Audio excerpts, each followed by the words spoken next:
প্রথমে আমি back part কেটে নেব। কাপড়টির হচ্ছে লম্বা আছে 14 ইঞ্চি এবং চওড়া আছে 14 ইঞ্চি। কাপড়টিকে একটি ভাঁজ দিয়ে নিলাম। নেওয়ার পরে এখানে কাঁধের মাপ নিচ্ছি 4 ইঞ্চি। 4 ইঞ্চি থেকে আর্মহোলের মাপও নিচ্ছি 4 ইঞ্চি। এখন এখানে দাগগুলো মিলিয়ে দিচ্ছি।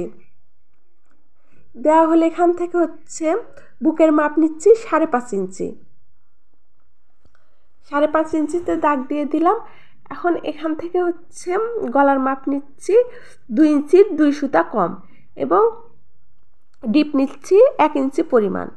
এখানে একটু রাউন্ড করে দিচ্ছি। দেয়া হলে কাঁধ একটু 1/2 ইঞ্চির মতো ডাউন করে দিলাম। দিয়ে হচ্ছে হাতার অংশ গোল করে দিয়ে এখন নিচ থেকে মিলিয়ে দিচ্ছি, মানে একে ব্যাকপার্টের চওড়াই হবে 14 ইঞ্চি পরিমাণ। এখন 1/2 ইঞ্চি উপরের দিকে নিয়ে এভাবে একটু গোল করে শেপ দিয়ে কেটে নিলাম। কেটে নেওয়া হয়েছে। এখন হচ্ছে আমি ফ্রন্ট পার্ট কেটে নেব। দেখুন একটি কাপড়টিকে এভাবে ভাঁজ করে নিলাম। আমি কাপড়টি মেপে দেখাচ্ছি। এখানে হচ্ছে লম্বা হচ্ছে 11 ইঞ্চি, 11 ইঞ্চি পরিমাণ, আর হচ্ছে এখানে 9 ইঞ্চিতে কেটে নিলাম।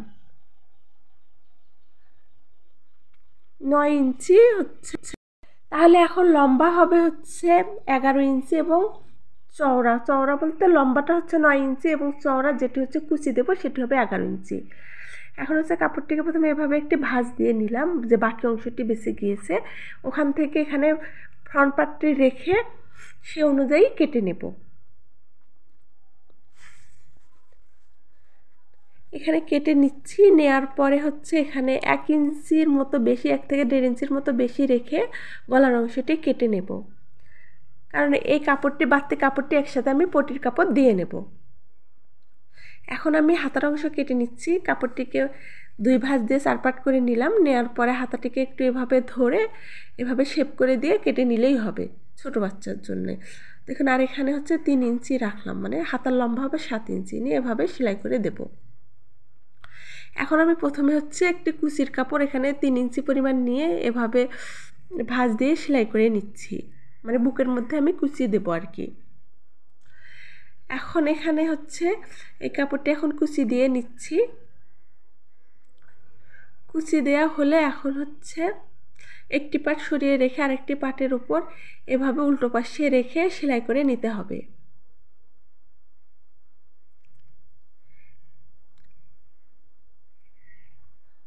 এভাবে সেলাই করে নিয়েছি। নেয়ার পরে এখন যে হচ্ছে নিচের অংশটি আছে, প্রথমে আমি হচ্ছে 2 ইঞ্চির মতো রেখে এভাবে করে কুচি দিয়ে নেব। তারপর আবার 2 থেকে 3 ইঞ্চির মতো রেখে এভাবে সেলাই করে নেব, মানে মাঝ বরাবর 5টা কুচি বসবে, 5 থেকে 6টা কুচি বসবে। বসার পরে এভাবে উপরে রেখে সেলাই করে নিতে হবে।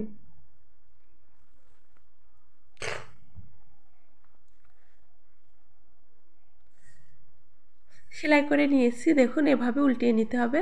এখন অপর অংশটিও হচ্ছে সেলাই করে নিতে হবে একইভাবে সেলাই করে নিয়েছি। নেওয়ার পরে এখন আমি এখানে কাপড়টিকে একটি ভাঁজ দিয়ে সেলাই করে নেব, যেটি ডান পাশে থাকবে আর কি, ডান পাশের অংশটি সেখানে হচ্ছে মোটা করে এভাবে ভাঁজ দিয়ে নেব, মানে ডাবল ভাঁজ আর কি, দিয়ে সেলাই করে নেব। নেয়ার পর যেটা হাতের বাম সাইডে থাকবে আর কি, দেখুন সেলাইয়ের সময় আর কি হাতের বাম সাইডে সেই কাপড়টিকে প্রথমে একটু অল্প করে একটু এভাবে করে পেঁচে একটু ছোট ভাঁজ দিয়ে তারপর একটি বড় ভাঁজ দিতে হবে, যেন বাড়তি একটু কাপড় থাকে। যেভাবে আমরা ব্লাউজ বা অন্যান্য জামার এভাবে বোতাম ঘর আর বোতাম পট্টি লাগাই, ঠিক সেভাবে এভাবে নিয়ে সেলাই করে নিতে হবে।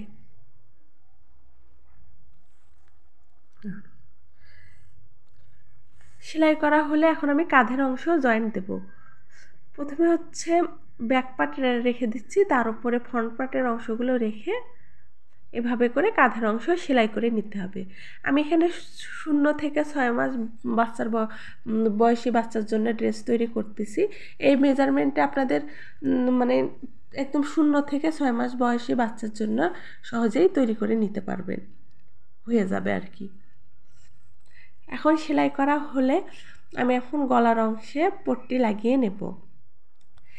এজন্য হচ্ছে উল্টো পাশে হচ্ছে এভাবে পট্টির কাপড়টি লাগিয়ে নেব। মানে যখন আমি সিধে পাশে উল্টিয়ে সেলাই করব তখন পাইপিনের মতো দেখা যাবে আর কি, তখন অনেকটা সুন্দর লাগবে। এইভাবে আমি সেলাই করে নিচ্ছি। তবে একটু কেটে ভাঁজ দিয়ে সেলাই করে নিতে হবে।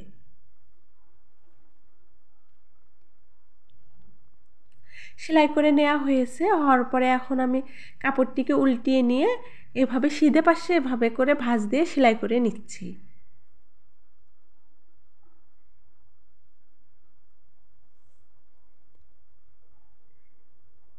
এভাবে করে সম্পূর্ণ অংশটি সেলাই করে নেব। সেলাই করা হয়েছে, এখন হচ্ছে আমি হাতা লাগিয়ে নেব। দেখুন এইভাবে এক পাশ থেকে ধরে মাঝখানটা অবশ্যই সমান রাখতে হবে, এভাবে মাপ দিয়ে নিতে হবে। এক পাশ থেকে ধরে সেলাই করে নিতে হবে।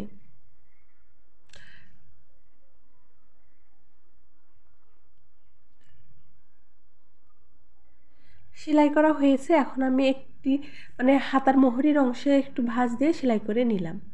নেয়ার পরে এখন হচ্ছে বডি জয়েন্ট দিচ্ছি। এখানে হচ্ছে 1 ইঞ্চি পরিমাণ রেখে সেলাই করে নিতে হবে। আমি কাটার সময় 5.5 ইঞ্চি রেখেছিলাম, আর আপনাদের হচ্ছে ছোটো বাচ্চার বডি 18 ইঞ্চি থেকে 20 ইঞ্চি পর্যন্ত রাখা যায়, সেভাবে সেলাই করে নেবেন। আর নিচের অংশটি দেখুন, এখানে জামার নিচে আমি চিকন করে কাপড় ভাঁজ দিয়ে সেলাই করে নিয়েছি, পুরোটাই এভাবে সেলাই করে নিয়েছি। আর এখন এখানে সামন পাশে বোতাম লাগিয়ে নিয়েছি, দেখুন।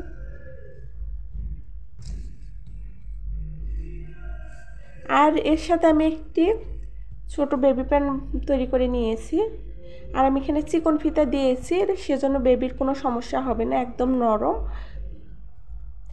আর এই প্যান্ট সেলাই আমি এই ভিডিওতে দেখাইনি, আমি পরবর্তীতে যে ভিডিও দেব সেখানে একটি এভাবে বেবি প্যান্ট তৈরি করা দেখিয়ে দেব। আশা করি আমার ভিডিওটি ভালো লেগেছে। ভালো লাগলে আমাকে সাপোর্ট করবেন। ধন্যবাদ।